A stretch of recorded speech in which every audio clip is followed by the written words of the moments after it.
Guys, thank you. Welcome. We're a little different time tonight. Join me as I take on the challenge tonight of finding the best emotional support strategies for Black family caregivers for loved ones on hemodialysis. Yes, I just got in, had to get some things done, but we are here. Guys, we know that um, Black family caregivers in caring for someone on dialysis, it can be very, very emotional. Any, I think it's 40% share that they feel emotionally drained, burned out after giving so much over the years of support. So we want to look at some strategies tonight that can point to ways that you as a caregiver can get support and can get um, some avenues. Okay, I had someone I was sharing with. They said, please give me give me the information, give me the websites, or give me the links, or give me whatever it is that you have, because I need that. It will help me. I'm open to receive that information because yes, you can get emotionally drained, you can get burned out, it can happen. Okay, and like I said, 40%, that's almost 50%. That's a pretty big number of feeling emotionally drained. Um, and the thing of it is that also you as a caregiver can feel totally drained, and also the person, your loved one that's receiving dialysis, sometimes they can feel you know, drain as well because they're a burden as well. But we want to help you find some avenues that can help you find ways to regroup, get support, and see what it can do for you. So I promise you that we were going to come back tonight with this, and so hopefully we won't be long. We're going to go here. So first of all, I want to say thank you for joining me. Why I'm doing this? In case I have someone ask me, I do what I do because of what I've been through. Dialysis caregiver of my late husband being for 20 years. Also took care of my mom with dementia, short-term memory loss, and they're both dead now. But the point of it is, and they're in heaven resting, give God praise. But what I learned from being a caregiver, and now as you see, I'm still dressed from work, is working as a professional. My desire is to merge those two um, experiences together and so can I bring a full um, round of experiences to help you as you're going through what I've already gone through. Okay, so thank you, and I've been getting some awesome comments, guys, and I mean detailed comments. And I'm telling you, thank you for those. I appreciate all the comments that you get. Many people tell me they watch and they don't leave a comment. They say, but I did give a thumbs up. I want to say thank you for that. And guys, don't just give me, all the better comments. This is hi. I got someone coming in. All right, let me bring in the chat line here so he can show up. Okay. Yes. Hi, Stu. Hi, Stu. Welcome. And thank you for stopping in. God bless you. God bless you. And thank you for the smiles and all that you do. I appreciate you. So tonight it is about support, caring for loved ones on hemodialysis, and support for that Black caregiver, the Black family caregivers. That's what we want to do here.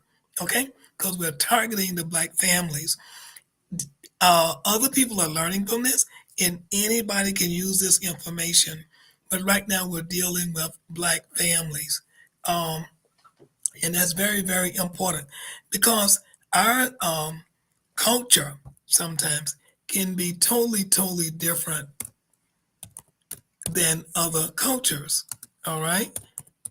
And I'm typing something in here. All right. I want to make sure that I put this in because I didn't see it in the thing that Black family caregivers. Yes, very important. So all are welcome. But this is what we're targeting because I can speak of my culture and some of the things that I have dealt with in the Black family. but anybody can learn from this. So thank you for coming in. God bless you. Let's get started. So on hemodialysis, and let me now we have videos explaining what hemodialysis is. Um, that's when your kidneys have failed, okay, and you're on the machine. You're on a dialysis machine, and you're receiving treatment. Okay, that's what that is about. Um, what's happening here is you are you are going in 3 days a week. Trying to see if I can pull up that video. Monday, Wednesday, Friday, or Tuesday, Thursday, Saturday, depends upon your schedule. And you're going to receive treatment to clean your blood because your blood is not clean because your blood is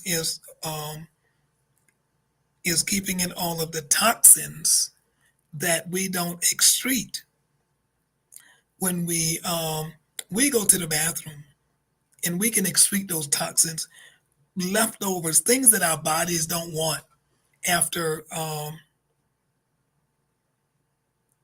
we eat food. Okay,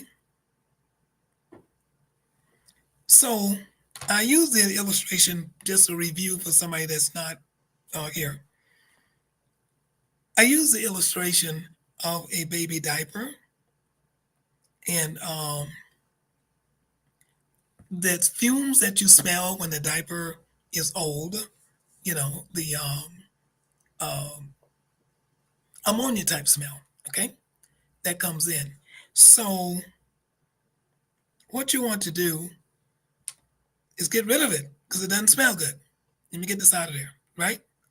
So in hemodialysis, if you're not getting cleaned, you will end up having that sort of a smell maybe coming through your pores. So hemodialysis then cleans, and we got a video showing back on exactly how that works, okay?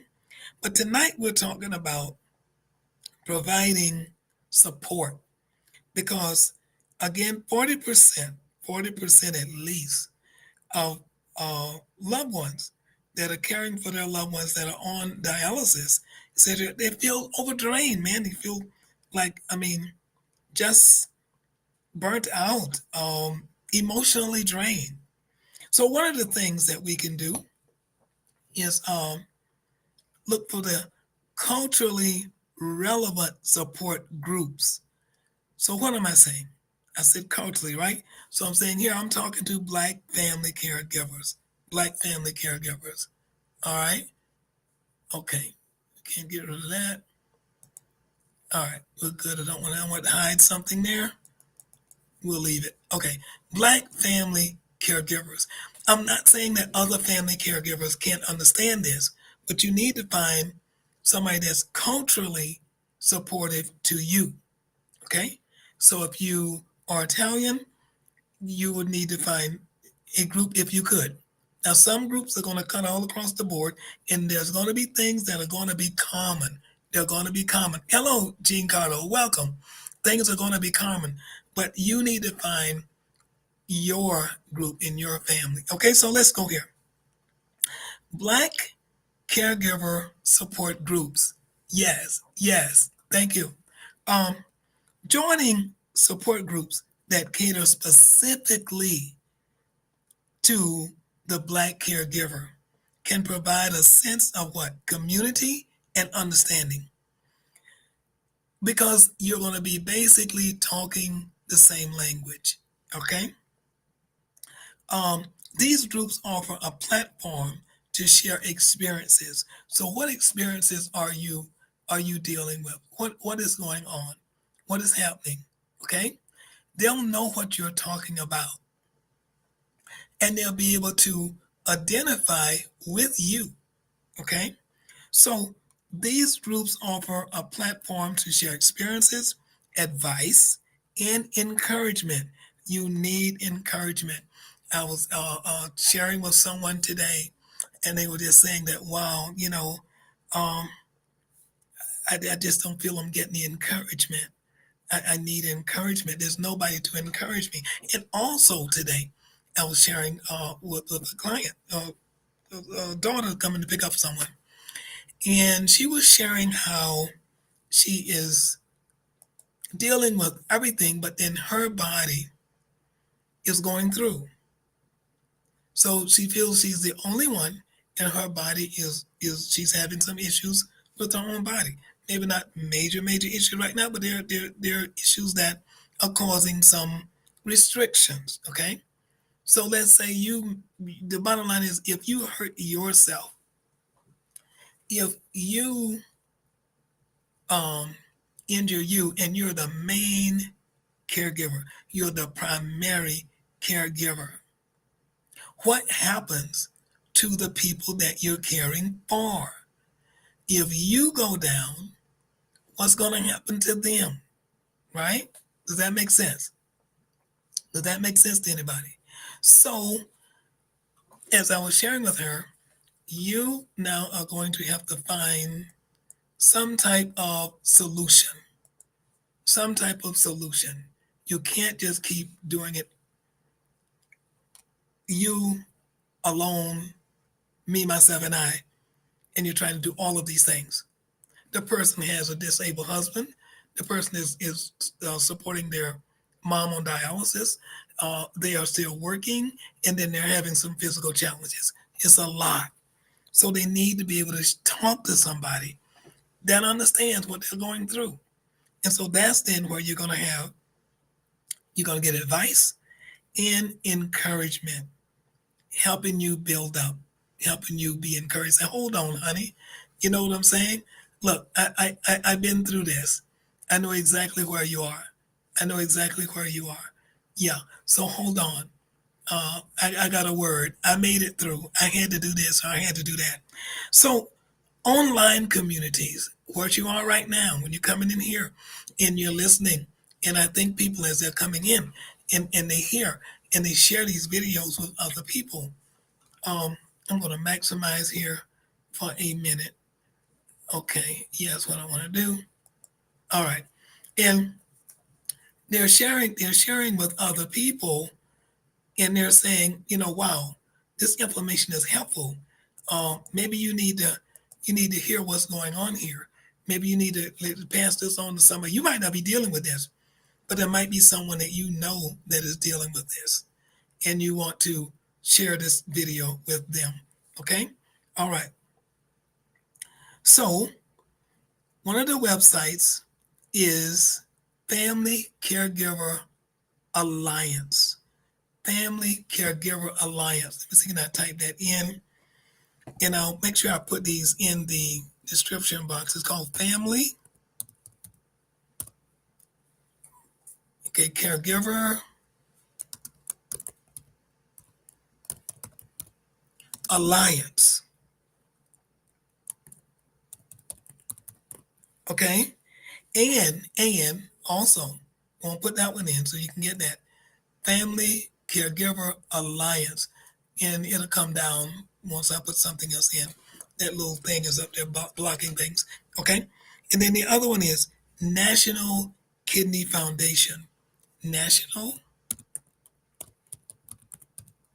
Kidney Foundation. Put that one in. All right, it's coming down. There. So what happens is this. These are the Family Caregiver Alliance and the National Kidney Foundation offer online support communities where caregivers can connect with others facing similar challenges. And really, that's what my heart desire is for this platform, that someone else, as we grow, and I've had guests come in, and my heart is to get more guests to come in. And as we grow, someone else that is facing an emotional challenge, they can say, well, this is what I did. So they can come in and they can share. And then you can receive from that. That's my heart's desire for this platform as we continue to grow. I want you to be able to feel that this is a safe place. This is a safe place. and you can come in and you can feel safe to share and receive from others. Hopefully, we'll get a group discussion going. I would love to be able to do that soon. Okay? All right. Okay. Number two is professional counseling. Professional counseling. Now, again, culturally competent therapists. Okay, what am I saying? Again, when we have our nephrologists, we have our social workers, we have our dietitians, and all, but they might not be culturally familiar with what you and your family are dealing with. Okay, the type of foods we talked about that in the last video.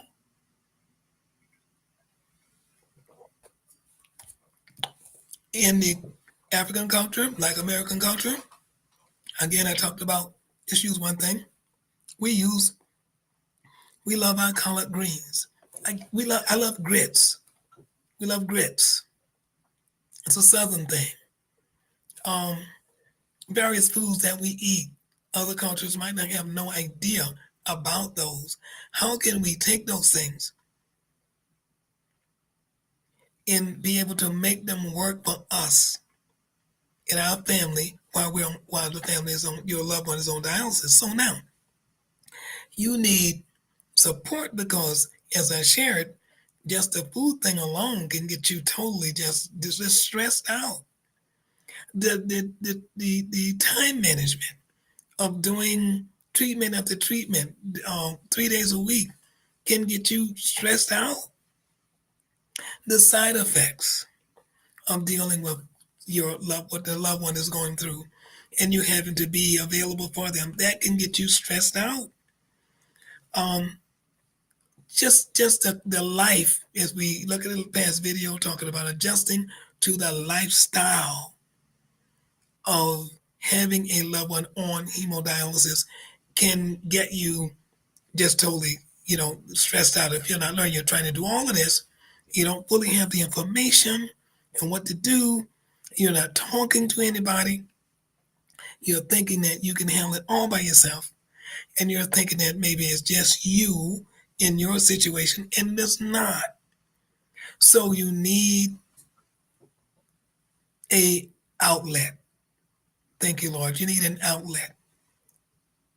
So you're saying, well, okay, this is one thing people, I I don't feel comfortable sharing my own personal business. You remember I told you in another video, in culturally, in the black culture, what happens in the house stays in the house. What happens in the family stays in the family, and all of this. And that's fine. That is great. But there comes a time when you will need a confident, and that could be, again, a professional therapist, culturally, that understands where you're coming from as a black family, as a black caregiver. That can be here on my website. That can be the websites that are provided to help black families, the Family Caregiver Alliance. That can be the National Kidney Foundation, who offer a variety of support for many, many people. And we'll take a look over here. Let's see if they give anything in specifically.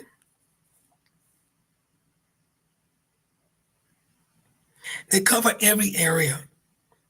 They cover just about every area, from receiving treatment, and they cover every portion, whether it's hemodialysis, peritoneal dialysis, kidney transplant. They cover the whole deal in dealing with food. Why is it important to get your loved one to treatment? Just any, they cover a ton of responsibilities. So that is an avenue out there for you to get, pardon me, some emotional support. Okay, that's the way that you can get some emotional support right there. Tons and tons of things. If you're working or not working, What can I do? Um, I'm caregiving, and I don't have. I gotta change my job. I don't change my job. Um, just all kinds of things. Can your loved one exercise? Can your loved one travel? Had someone talk about that today, and they said, "Oh my, it was a client." And he said, "I would love to do some things, but I don't travel anymore." Don't I? And I go like, "Why?" And the person said, "Well, because I'm on dialysis." And I said, "No, families do it all the time. You can travel. Yes, we're prepared for that. How do we do that? You would you and your family would talk to your social worker at your unit, and it depends on where you want to go. They will set up a place at your destination for you to receive treatment there once you get there. So if you're going to stay for a week, or however long you're going to stay, and then they'll fix it where however many treatments you need while you're there, then you come back and you fall back into sync. So it's not you see, but as a as a caregiver or spouse, caregiver cover your spouse. It could be a wife, it could be a husband, it could be a daughter, it could be son, whomever. Okay, that you're doing this, but you're thinking, oh no, now my life is really cramped. I didn't know this, so we didn't travel. We didn't travel. I didn't have this. I'll tell you the truth. If I had the information when I was going through this for my 20 years, life would have been so different for us. I didn't have this information. I didn't know exactly where to go get this information. Excuse me. I didn't know anyone was doing this, was making this available to me. I didn't know. So now that I went through it, found out what I did not know. Now working as a professional and finding out that side of it and what is available. My goal is to help make it available to you. So you in turn now can say, okay, I heard on Queen C. Vixen podcast that you can travel, that we can, as a family, we can go places. Um, we just need to make arrangements. We need to talk to the social worker. They do this. This is not something new. It's available to us. So you as a caregiver then will not feel totally stifled, like your life is totally done. This is all I can do is stay in and give care. We can't visit. We can't go out. We can't do this. We can't do that. No, no more, because there are ways that you can get that support. Okay. All right. What else is the National Kidney Foundation? They cover tons of stuff. Um, okay. So you could be stressed out in trying to find out with your um, loved one as a caregiver. And this is something that it affects spouses, husband and wife, because sexual activity, your sexuality and sexual activity as a couple, will that be affected? How will you handle that? How can you get emotional support with that? Because now what's happening? Your loved one is taking all kinds of medication. It's affecting the entire body. So you're going to need to be able to handle that area because that's a part of marriage. And the ailment can affect that. So what do you do? As a caregiver, you say, no, I'm caring for my husband, but this is his manhood is at stake. And you could still be young because it doesn't always happen to people that are seniors in past life and don't know. And even if you're a senior, you still have companionship, and you still need uh, love and comfort and these type of things. Do you keep it all to yourself? You say, well, this is the way life is. Now we're done. We're done emotionally, we're done physically, we're done. No, you need to be able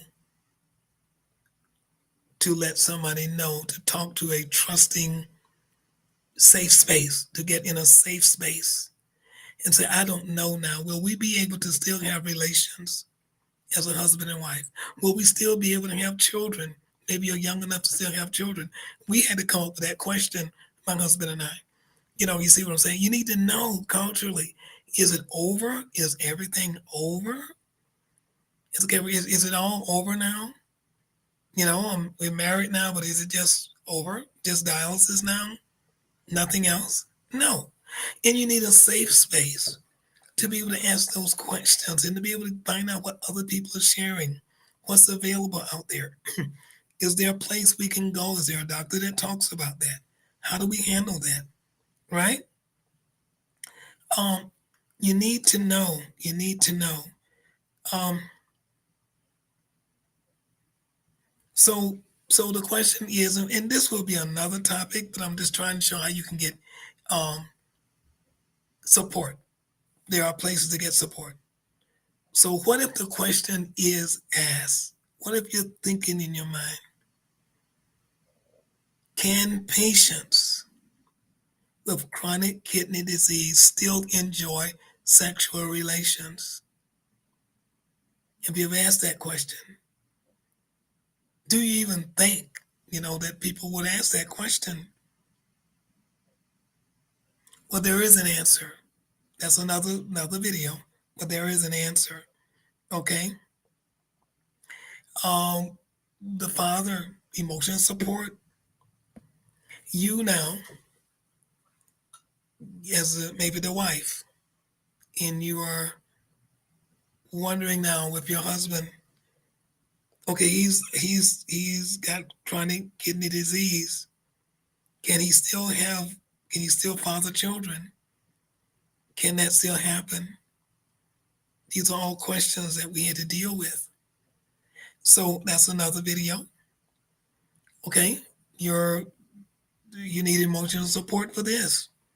What if it's your wife that's on dialysis and she's young enough, and now you're thinking, can my wife now on dialysis still have a baby? You know, can that happen? That's another video. That's not. You need support for that.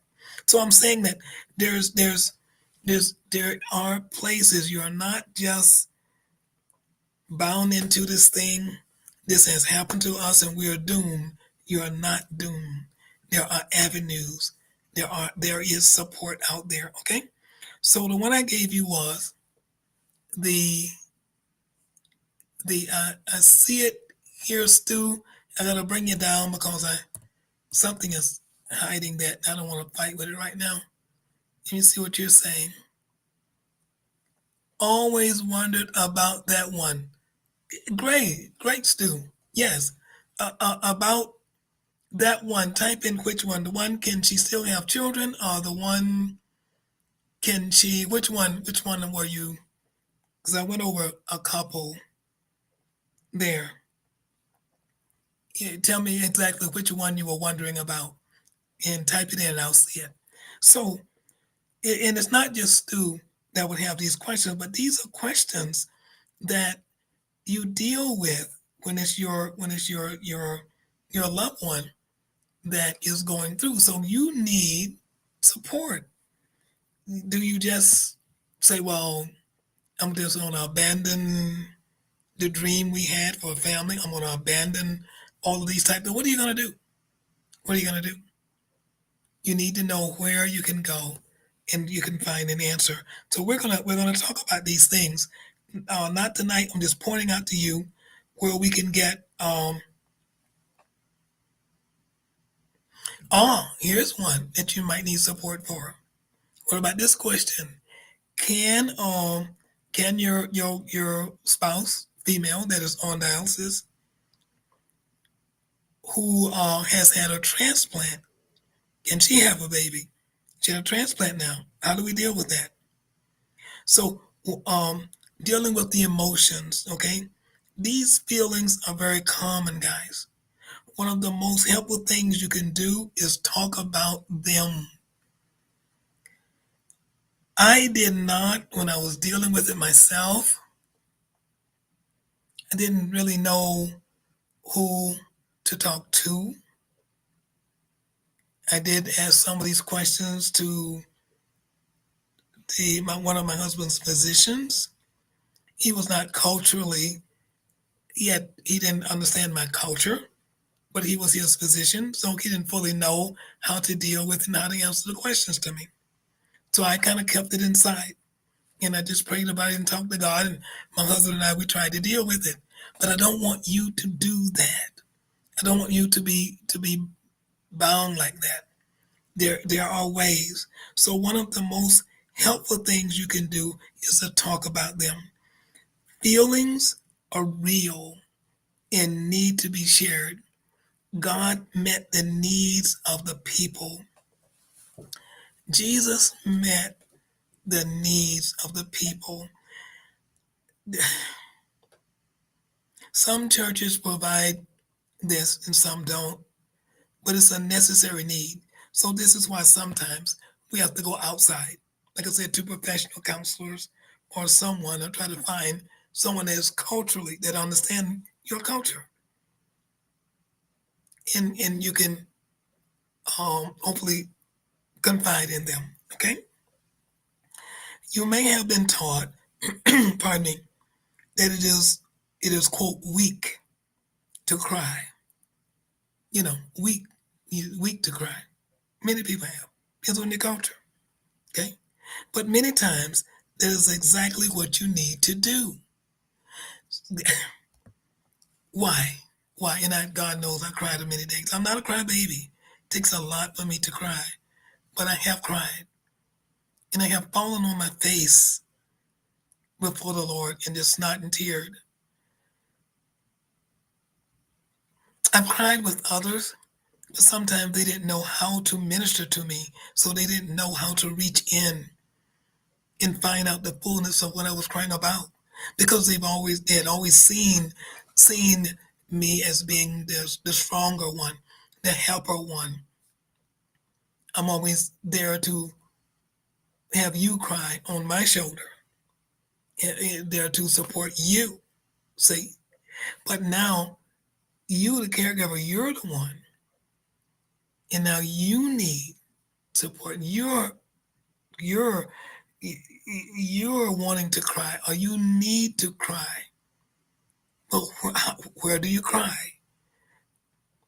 Do you go to your loved one that you're taking care of and you cry with him or her? Or do you seek support from culturally a counsel or a safe place that you won't be judged? Now, you might can cry share your emotions, your inner feelings with your um, loved one. But I think the drawback would be you probably wouldn't want to depress them. You probably wouldn't want them to feel more challenged than they already are, because they're already dealing with the hemodialysis or whatever they're dealing with. And now they see you, their caregiver, they're the one that they're leaning on. Now you're going through and you're crying to them. And you're probably thinking in your heart, I can't do that. So somehow I just got to keep it in. Somehow I got to keep it together. I can't do that. Right? I can't let it go. I can't let it go. Right? So that's working on you inside. That's working on that 40%. That 40% that feel emotionally drained or burnt out. Because this is what they're trying to do. All right, let's go on quickly. So, but many times crying is exactly what you need to do. Why? Why did God give us that? You know, you know, you know, there are a lot of people. Sorry, I just came in from work. You see my badge, I still got it. I didn't take it off yet. There are a lot of people that are strongly against emotions. They don't appreciate laughter. They don't appreciate crying. They don't appreciate anger. They don't appreciate none of that. It's like you're to be a stone. Ugh. Just you ever seen those people? You're stone. I won't smile if you don't care what you do. I will not smile. I will not do it. I will not laugh. I will not cry. There's no matter what you would do. I will not let you know because they have been taught that any type of of emotion is been taught that is a sign of a weakness. You are weak. You must be strong, and you're dying inside. You're dying inside, and you're trying to hold up this, get on this mask, and trying to hold up this facade, and you're hurting inside. You just need someone not to lecture to you, but just to listen. Maybe just to give you a hug. That's emotional support. Maybe just to be there. Maybe not to say anything. You don't have to talk. Just be there. And guess what? Be there and not expect anything from you. You're a caregiver, giver, care, giver. You give care. That's what that means. But now this is a moment in time for you that you're gonna get restored. They're not gonna expect anything from you. Just gonna relax, chill, as we say, right? Wow, wow. Why did God give us emotions? First of all, we're made in His image, so He has emotions. The Bible even said that Jesus cried. Yeah, Jesus wept. It's in the Bible. Shortest scripture in the Bible. He had emotions. Jesus even got angry. He chased the people that were doing money wrong way in the church. He beat them out of there. You know? Yeah, yeah, yeah. And He gave us joy. So these emotions are from God. So we're not to be stone faced. We're not to be some piece of something that if I let somebody know that I'm hurting, I'm weak. That is a lie of the devil. That's not of God. Okay? So crying cleanses us. Now we cry sometimes when we're hurt with sorrow, we've lost, someone died, something happened, we get hurt, something like that. But sometimes it's also an emotional cleansing. And sometimes you've been holding in something for so long, and someone comes, and maybe God will have them just say a word, or they just come and say, honey, I just want to give you a hug. And you give them a hug and they just melt in your arms. They just cry. And you're like, Shaka, what is going on? Because they've been holding it in, trying to be the wall, trying to be the pillow, trying to be the strong one because they're the caregiver. And they need care themselves. They need love themselves. Okay? So you want to be there for them. So what are you going to do? If you cry, cleanse. It's cleansing. You and your family will have more difficulty adapting to kidney failure if you hold the sadness and anxiety inside. If you hold the sadness and anxiety inside, you won't be free to give the care you need to give, right? So other patients can be a good source. You know, some of the things I notice when we're at the unit, patients will talk to patients.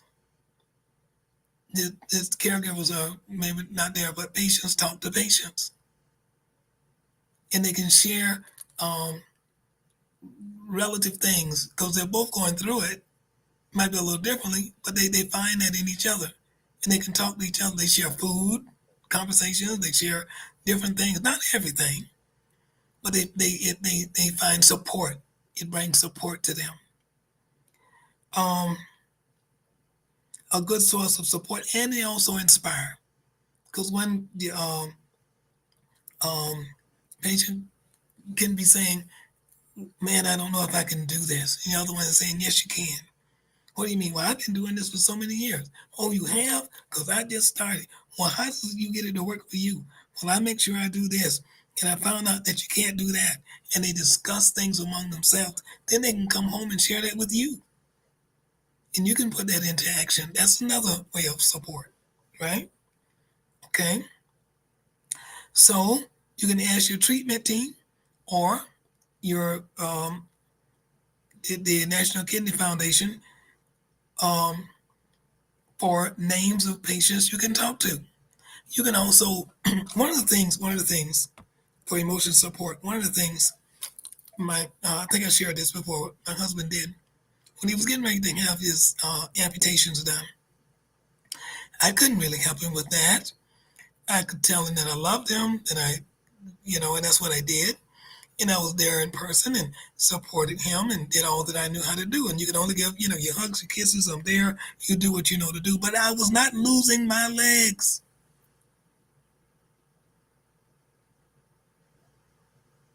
And he was dealing with that part. So I asked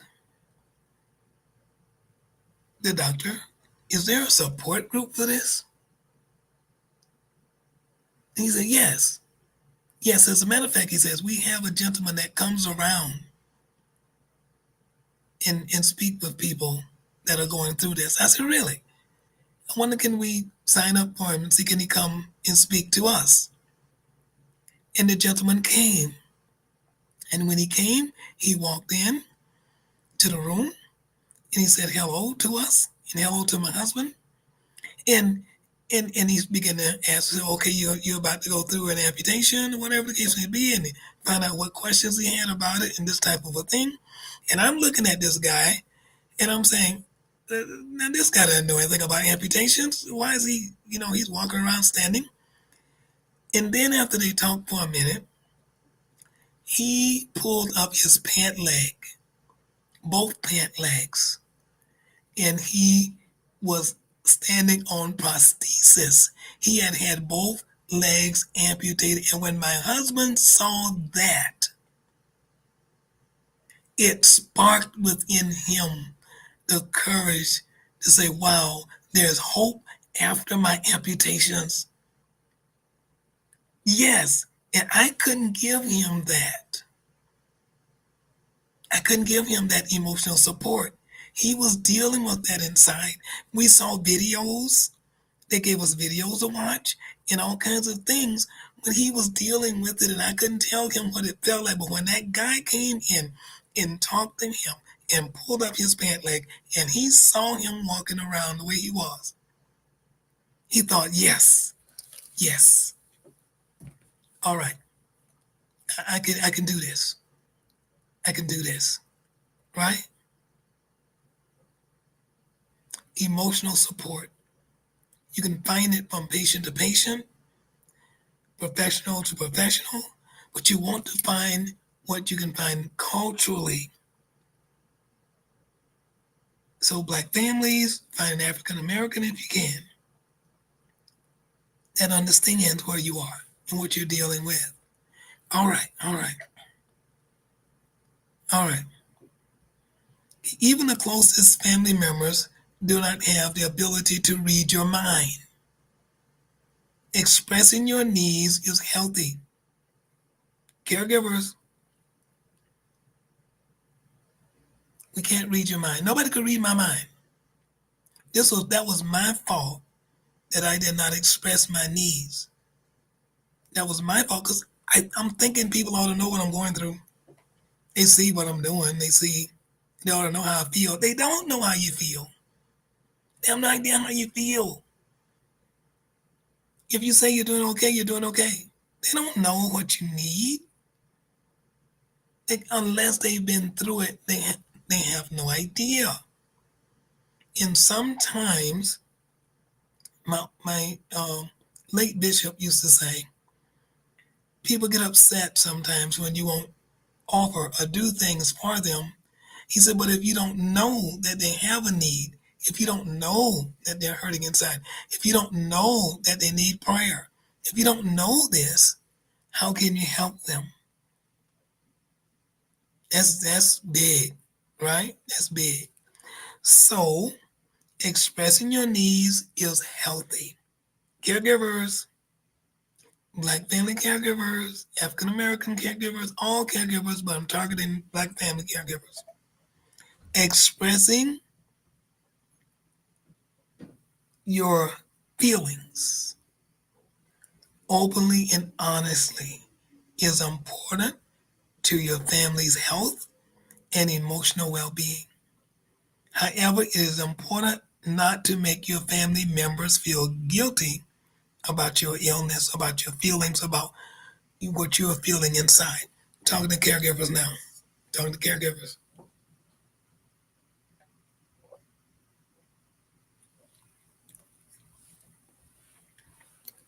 A safe space. You're not trying to make anybody feel bad. And this can keep a lot of people from sharing. This can keep a lot of people from saying anything. Because you're thinking if you say, I need help, and I feel like I'm kind of in this all by myself. As I was looking at this lady today, and I could see it in her face. She was thinking, I can't really let my siblings know that I need help because they might think I'm weak. They think I can't do it. I don't know what they would think. I could see it all over her as she was talking to me. And I'm saying, honey, I don't know how you're going to do it, but you need to find a way. Because right now you're doing too much to your body, and your body is not taking it. It's not taking it. So you need to find a way. Okay. Um. However, nobody is after making anybody feel guilty about anything, and nobody's after making anybody feel that they have to do anything. This is about you maintaining your health, self care, life care, so that you can be the best caregiver that you can be. That's what this is about. All right? Okay, let's see here now. So, what you're going to do, you're going to get culturally Black caregivers, somebody culturally to understand in the community. So, a platform where you can share your experiences, give advice, receive advice, and encouragement online. We said what? The Family Caregivers Alliance, the National Kidney Foundation, two so far. You're going to get professional counseling if you need it. That's a competent, culturally competent therapist. Seeking out therapists who understand the unique cultural aspects and challenges faced by the Black caregivers can be beneficial because we face some things that other people don't. They can provide tailored support and coping strategies for what we're dealing with. You're going to look for telehealth services. There's many therapists over the phone where you can't go, maybe you can't sit. You can do FaceTime, Facebook. They can do that, or they can come to your home. Now you want to deal with education. It's very important. So workshops, webinars that you can participate in. I just started also a Facebook group for Black family caregivers where we can communicate, write, talk about it in there. Okay. Participating in workshops and webinars focused on caregiving and hemodialysis can provide valuable information and support. You want to look for events hosted by, again, the National Kidney Foundation, when they're doing things. Dialysis patient citizens. Let me put that one in. Dialysis patient citizens. This one. It's another resource. Dialysis patient citizens. Okay, that's another resource you can look up there. Resource guides. Utilizing resource guides that address the emotional and the psychological aspects of caregiving can be helpful. Okay. These guides often include stress management, big one, techniques for managing stress, techniques for relaxation. Okay. Um, Relaxation exercises, and always self-care tips. It's going to always be there. Always. Community and faith-based support. This is big. Your church, your church, your church. If you don't have a church, I pray you get a church. If you're in a church, I pray the church is finding ways to meet your emotional needs. That's very good. That's very huge. It's not just sometimes with church, it's not just maybe, okay, I'm a praise and worship leader. Praise and worship is awesome. We have to do it. And it gives you an outlet. Also teach Bible studies. That's an outlet. Hearing the sermon. I love to hear the sermon, receive the sermon. That's an outlet. Greeting, saying hello to the staff, the family members, congregation, getting hugs and wondering. That's an outlet. But you need to make sure that your needs are being met at your local church. And if you have this feeling of overwhelming inside, find someone. If it's not the pastor, pastor's wife, or someone in the fellowship who may be dealing with the same. See, I said it could be patient to patient or caregiver to caregiver. So find someone in the body maybe that's dealing and that you can confide in. Maybe they've gone through it. And there's something you can help each other. The Bible say iron sharpens iron. Right? So maybe we can do that. Gosh, we gotta move for time. Okay. Also, community organizations, local community that often provide resources and support for caregivers. These organizations can offer practical assistance, emotional support, and connections to other caregivers could be there. Self-care and respite care. Arranging for respite care where another caregiver takes over for a while. Culturally, somebody to understand, and can give the primary caregiver a break, a much needed break. This time can be used for self-care. You can use it for your hobbies. You can use it for simply resting.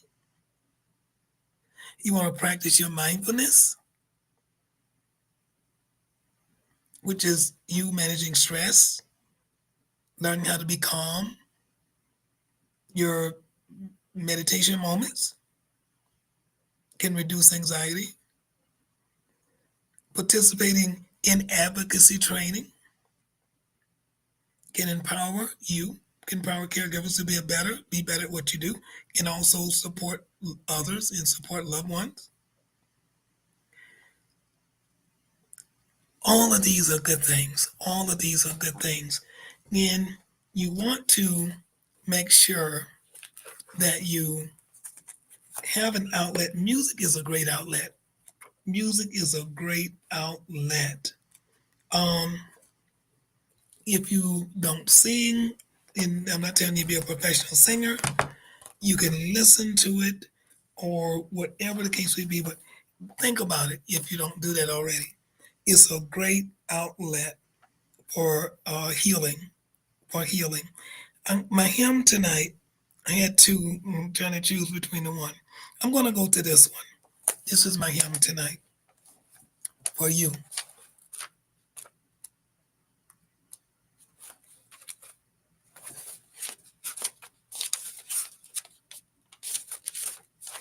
This hymn, this hymn is called "He Touched Me." It's a historical account of a Negro spiritual. That's what this is. And spirituals were emanated from the heart of the antebellum Negro, of the slave, as a force for outflowings of religious passion. They sang from their heart in what they were dealing with at that time. Okay? So in this particular song, it says, "He touched me." It says, "Shackled by a heavy burden, neath a load of guilt and shame. Then the hand of Jesus touched me, and now I am no longer the same. He touched me. Oh, he touched me." I'm almost ready to sing it. "And oh, the joy that floods my soul." Says something happened, and now I know he touched me and made me whole. He says, since I met this blessed Savior, since he cleansed and made me whole, I will never cease to praise him. I'll shout while eternity rolls. He touched me. Oh, he touched me. And oh, the joy that floods my soul. Something happened, and now I know. And I gotta stop because I don't want to get a copyright. But it says, he touched me and made me whole. I pray tonight, as you have listened to my voice tonight, that this presence and the Spirit of God will touch you by his Holy Spirit in Jesus' name. If you're shackled tonight by a heavy burden, you feel boxed in, you feel you're at your rope's end, you feel like there's just no way out, know that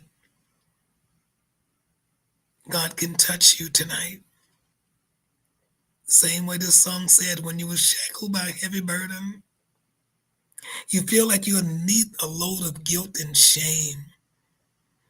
The songwriter said, then the hand of Jesus touched me, and now I am no longer the same. I pray that he touches you tonight. He touched me. Yes, he touched me. And oh, the joy that floods my soul. No copyright, no copyright. I'm done. But I pray that prayer for you tonight. Every caregiver around the world, every Black, African American caregiver, culturally speaking, and every other caregiver that feels that they are burdened. I'm at my wit's end. I need an outlet. I want to cry, but I don't want to feel weak. Who can I share with? Who can I talk to? Is there a safe space? There is a safe space. There's a safe space here, and there's a safe space maybe in your church. You just gotta look around and find somebody. There's a safe space in your community, maybe one of the community groups, or even at the National Kidney Foundation, or at the Alliance. There's a safe space. I pray you find that safe space. I pray that you be blessed. I pray that you have a great night. I pray that you are able to say, I know now that I have a way out. Listen to music if you can. Do whatever you need to do. But there's a relief for you. In Jesus' name I pray. Amen. Guys, we're going to go. We're going to see you in our next video. Like, share, and subscribe. Share this video. Because I know that there's somebody need to hear this. Share this video. Give it a like if you can. And most of all, if you can leave a comment, that would mean so much to me if you could just leave a comment. Thank you so much. God bless you all. Gonna see you in the next video.